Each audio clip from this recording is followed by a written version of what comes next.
And I don't think it's appropriate for us to use financial gimmicks like have often been done by many, many municipalities. And we've also run out of the options there. So that's looking at above a 20% tax increase if we actually were to swallow that kind of gap. Just two other questions. So you say that 60% of your properties are non-taxable. If we did fund you entirely through the original pilot program, how much revenue would that be? Around $180 million. And you would have more than enough to pay for your services. Correct. Currently, we get around $41 million. And to Representative Scanlon's question that was much earlier on about our liabilities. So one of our biggest drivers of our deficit right now is pensions, and that is significantly increasing every year. Our liabilities for our pensions are around unfunded liabilities are around $900 million. And so when you think if we were fully funded each year at that $180 million level, we're currently at 41, we would much more easily be able to fund basic services that we cannot deliver, in my view now already, and significantly reduce that unfunded liability to get us on a more sustainable path. Did you say your unfunded is 900 million? Correct. So that's an approximate number. I'm sorry, Mayor? That's an approximate number. Approximate. So you have the same problem that the state of Connecticut has with its unfunded liability. Yes. It's the elephant in the room, isn't it? Correct. However, I would categorize it differently because the state of Connecticut has many more mechanisms to collect revenue than we do as a city. One last question. You said that if we would be able to, or you would be able to make up the difference in, I guess, allowing you to raise your own revenue. Any suggestion? I think there's a lot. When we look at other states, there's a potential for income tax. So we talked earlier, you all asked questions about MRSA and the sales tax revenue that was supposed to be redirected towards municipalities. Most states have a strong county government and larger areas of municipalities so that there's more of the suburban areas that pay into the overall services for the city. There's many ways that we could approach this if the state allowed us to. Currently, the state ties one arm behind our back and asks us to do about 10 times the amount of services that the suburbs do. And that's just not a recipe for anyone's success. I mean, we have 33,000 suburban residents coming into the city every day. We are not just the economic engine of this area, but we're all connected, and it's vital that we ensure that the state allows our cities to succeed, which it currently is not doing. Thank you again, Mr. Mayor. Thank you for the question. Thank you, Senator. Mr. Mayor, I'm just going to ask you to underscore something that you just talked about because I think it's important for the committee to recognize. You would not have to be thinking about alternative revenue sources if you were able to get a fully funded pilot payment. Because it seems like even in this crisis that you're in with a $60 million budget deficit, even if you were to be fully funded, 3 times over would take care of that extraordinary deficit, let alone the needs that you would need to be meeting and doing more, to your point about the fact that there are a lot more needs to be met beyond your current budgeting capacity. So I'm just wondering if you can go over those numbers one more time, because I think it's staggering to think about what that would mean for you and every other city if you were just getting what you were promised. So if a pilot were at the fully funded level, New Haven would receive $182 million a year. Currently, we receive 41.6, and so we would not need another revenue source if pilot were fully funded.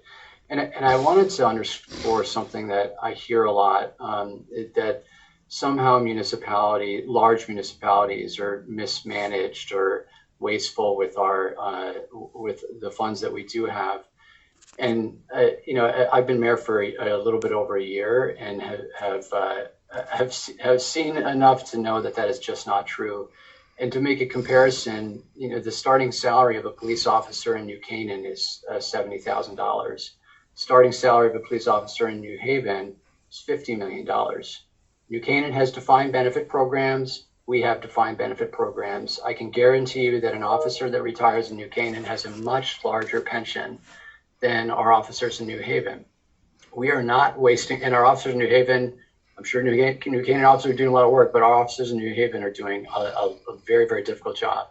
We are using our funding very, very efficiently, and the state is getting a lot of value over the efficient funds that we are spending in New Haven. Our problem is a revenue problem. We are not able to collect enough revenue to ensure the basic services that our residents and the suburban towns deserve. Thank you, Mayor. Representative Chafee. Thank you, Mr. Chairman. Thank you, Mayor Elicker, for providing the testimony today. So you said that 60% of the property is untaxable, correct? Correct. What percentage of that is Yale University and Yale Hospital Network? The vast majority. I don't have an exact percent, but if Yale were to pay taxes on that, it would be $167 million additional revenue for the city. Yale currently gives a $13 million voluntary payment to the city. Their voluntary payment is $13 million? Correct. And their tax bill would be $167 million? Correct. Thank you for that information. Thank you, Mr. Chairman. Any further questions for Mayor Elicker from the committee? Representative Devlin. Thank you, Mr. Chairman, and thank you, Mr. Mayor. I appreciate your testimony today. And it just raised a couple of questions for me. Clearly there seems to be, from what we've heard today, a real love-hate relationship with Yale in New Haven, right? That it doesn't pay property taxes, yet it is a huge driver for people to go to the city, to go to the restaurants, that pay the parking, that, do all of those things. And yes, of course, there are services associated with running the city, but what makes it desirable, as you said, 33,000 people come into the city, is to hopefully spend money, at events, at businesses, and all of that. This proposal, it's an interesting bill before us, because as I've mentioned before, it was intended to do one thing, and now it has two other pieces. One, which is for the state to not collect money, and the other is to have the state give more money away. So it's a bit of a conundrum. And funding pilot, I think, is really, really important, and it's based on really the priorities that our state government puts in place in terms of the monies that will be allotted.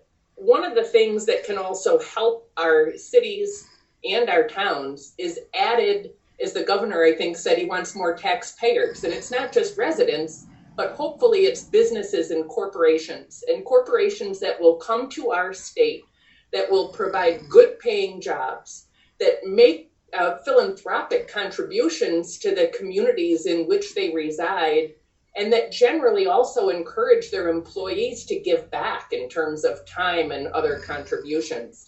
So does New Haven have a concerted effort, and maybe it's through DECD, because I mentioned earlier, right, it was the priority of the governor at least a year ago. He hasn't talked about it much lately, and also our commissioner, DECD, who I hold in high regard, to make our urban centers a priority. But is there anything happening to encourage businesses, large businesses? We have a lot of small businesses, and that's great, but that could offer that employment, that could help offset some of the non-tax properties, that could bring more opportunity and not, and alleviate some of the pressure on our cities.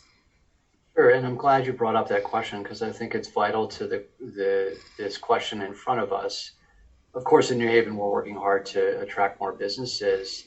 I think there's an intellectual inconsistency when we insist we're not going to raise taxes at the state level, because it forces me to raise taxes dramatically in our city. And that is, as we all know, a significant impediment to us attracting more businesses to our cities. And in addition to the fact that I can't possibly cover this deficit because of years and years of underfunding in cities, we're looking at our sixth homicide already this year. I would prefer that we spend more money on job training programs, on our education program, that we do on the correctional facilities in this state, that you do as a state on our correctional facilities. If we actually invested in our urban centers, so we could fund a librarian in every school. I can't even fund a librarian in every school in every school in New Haven. If we actually invested in our cities, we would allow our communities to be more stable, to be thriving taxpayers, to be part of the community, and would allow ourselves to keep our taxes more in line to attract more businesses. Thank you for that. And you know, no doubt, this is a complex situation that all of our cities face, but I do believe it is in the interest of all of us across the state to try to support ways to help our urban centers become more desirable, more successful, safer, all of those things. So I do appreciate your time today, and thanks for addressing my question. Thank you. And I just wanted to highlight that it's not just New Haven that benefits from this, of course. Hampton gets $3 million additional, West Haven 1.8, East Lyme 100,000, Bristol 460,000. There's many communities across the state that are struggling in different ways. Thank you, Mr. Chairman. Thank you, Representative. Senator Fonfara, followed by Representative Lamar.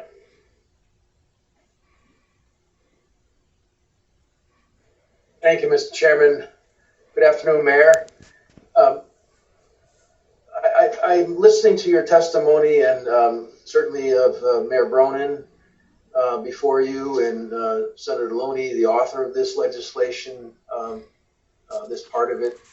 And it just seems to me that obviously representing Hartford, but also, you know, as chair of this committee, recognizing the need of many cities and towns throughout the state. Fortunately, not all.